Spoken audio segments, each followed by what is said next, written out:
Alright builders, so I thought I'd jump on here and give you guys a little bit of a PSA. If you're going to be adding the dent to your door after you paint and fill with Bondo, I would highly recommend making sure that before you do any printing, any slicing of your models, you make sure that you take into account where this dent is going to go with respect to where you are slicing and filling your models.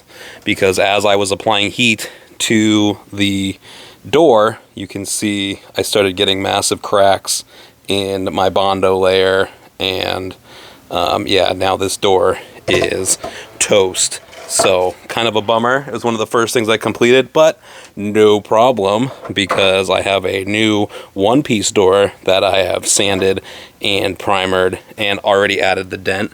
You can see the dent here. You can also see it in some of the primer goes around. A lot of the weathering will take care of that. If you're curious about the process of that, it's quite simple.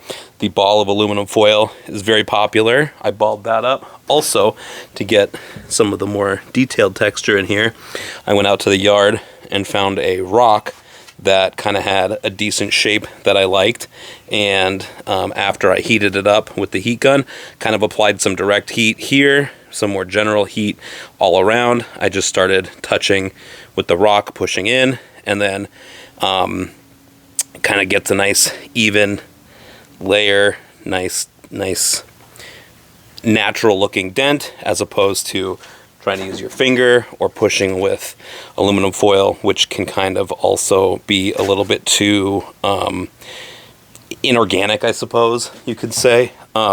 One thing I would recommend, if you are printing this, print it 4 walls, a gyroid infill. You can see on my original one here, it is the rectangular infill, and it is quite obvious how once it heats up with like maybe like a 10% infill, it really shows through. So kind of a bummer. Was nice and smooth. As I was filling it up, or as I was heating it up, it was popping and creaking, and I knew almost immediately that this was going to be a failure, but I was nervous about it, so that's why I had this on standby, and good thing, because I needed it, and we're good to go. So if you're going to attempt this, I would recommend making sure you cut your parts in a way that slices around this dent, and keep that in mind as you are going. So thank you.